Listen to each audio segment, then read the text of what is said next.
This is your evening update, and we're going to continue tracking the weather pattern throughout February with more potential for winter storms. We'll also update you on the polar vortex. Will it be coming to the United States or will it not? Stay tuned for all the details in this video. I highly recommend subscribing to the channel and following along with all my detailed, accurate weather breakdowns. Make sure to subscribe, turn on post notifications, like the video, give it a thumbs up, and of course, share this video with your friends, family, and on social media. I definitely appreciate it. Now, let's take a look at our temperatures. Here are the highs we reached this afternoon across the West. Many areas in Southern California, Southern Nevada, and Arizona hit the 80s with some 70s in New Mexico. The coldest air in the western U.S. was in Montana, where temperatures dipped into the single digits and below zero, with wind chills even colder. Tomorrow morning, it's going to be pretty cold in Montana with little change in temperatures compared to today. To the south, where we saw 70s and 80s, expect overnight lows in the 40s and 50s. Now let's look at the central U.S. Here are the highs we saw today. In North Dakota, we had single digits and even a few areas below zero. Wind chills were much colder, and the freezing line dropped down into Oklahoma, Missouri, central Illinois, and Indiana. South central Texas saw highs in the 80s, but by tomorrow morning, temperatures will cool off. Coastal and eastern Texas through Louisiana and Mississippi will be in the 60s for lows. The northern plains and upper Midwest, including Wisconsin and Minnesota, will see temperatures in the single digits, with wind chills potentially pushing 5 to 15 below zero. If you're heading out to work or the bus stop for school, be sure to bundle up in layers, as frostbite can occur in less than 30 minutes in these conditions. Now, let's check the eastern U.S. To the north, temperatures will be in the single digits and teens, especially near the Great Lakes, Northeast, and Ohio Valley. The Mid-Atlantic will see temperatures in the 30s this afternoon, with Florida experiencing 70s and 80s.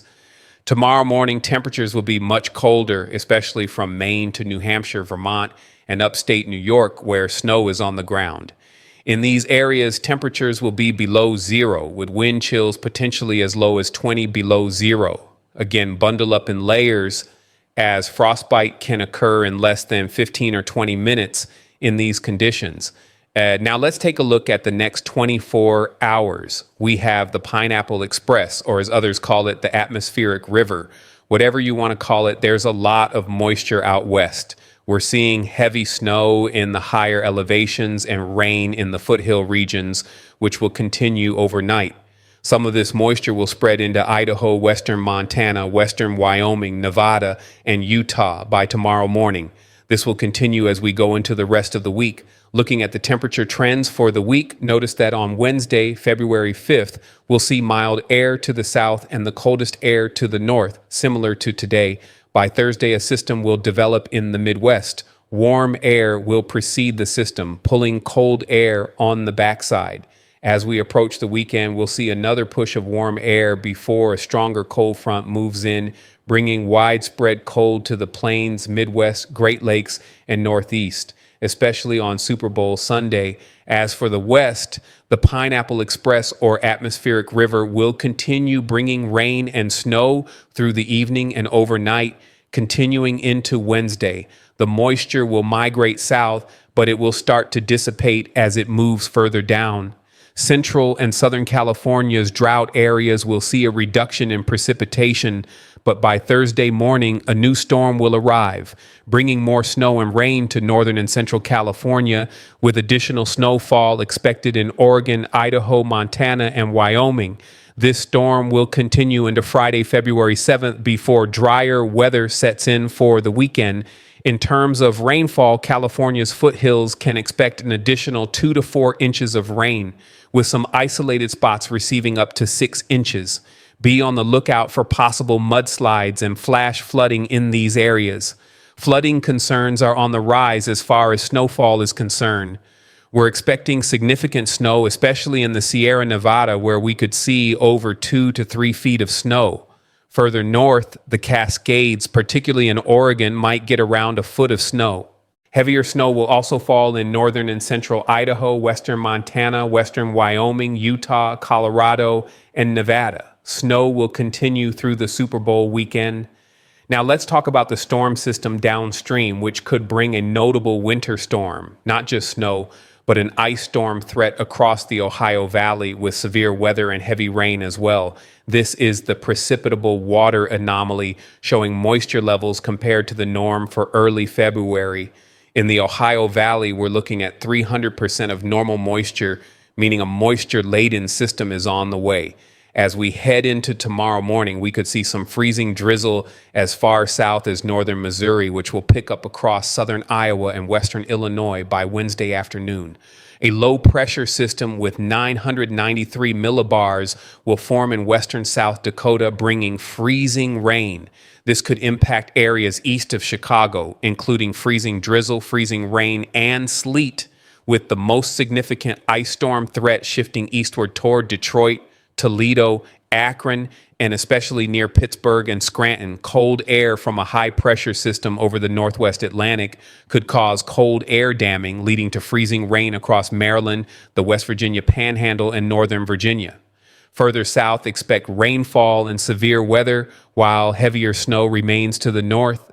Looking ahead to the weekend, as many people watch the Super Bowl, we'll see another significant system moving into the eastern U.S. on Saturday, February 8th, and continuing into Sunday, February 9th. This system will also be moisture-laden with 300% of normal precipitation. The low will be located in Kansas, further south compared to the midweek system, bringing snow to the north, rain and freezing rain further south. By Saturday afternoon, Chicago may see freezing rain, or snow, depending on the system's track. Areas like Pittsburgh, eastern Pennsylvania, the Poconos, southern New York, and New Jersey will experience freezing rain, with snow falling from the Great Lakes to Boston. Severe weather will be possible, particularly in West Virginia, Kentucky, and Tennessee, where isolated thunderstorms could produce hail, damaging winds, and tornadoes. As for rainfall, we're expecting plenty from both the midweek system and the Super Bowl weekend system. In the yellow and orange areas, over 2 inches of rain are possible, spreading into the northeast. Severe weather, especially across Kentucky and middle to northwest Tennessee, will need to be monitored. Strong wind gusts, hail, and isolated tornadoes could occur, but the primary threat from this system will be ice. The Ohio Valley, particularly from southern New York, Connecticut, and northern New Jersey down into Pennsylvania, will experience widespread ice. Ice accumulations up to half an inch are possible in some areas, which could cause travel disruptions and power outages. Further north, expect heavy snow in the Twin Cities region, Duluth, Green Bay, and northern Michigan. The Northeast could see up to a foot of snow between the midweek and weekend systems. Thursday through the Super Bowl weekend, from Saturday into Sunday, areas like upstate New York, Vermont, New Hampshire, Massachusetts, and Maine could have the best chance of receiving 6 to 12 inches of snow, with some locations possibly getting up to a foot. Looking at next week's temperature pattern, we're expecting a significant cold blast entering the United States. The exact southern extent and magnitude of the cold air are still uncertain at this point, so make sure to turn on post notifications and subscribe to the channel to stay updated. This cold blast could squash the ridge further south. If it doesn't extend as far, we'll see warmer air across the southeast. Regardless, we're in for an active weather pattern as the Madden-Julian oscillation MJO moves into its active phases 7 and 8, and then into phase 1 around the middle of February. This means we'll experience active weather with more rain in some areas, since raindrops are heavier than snowflakes.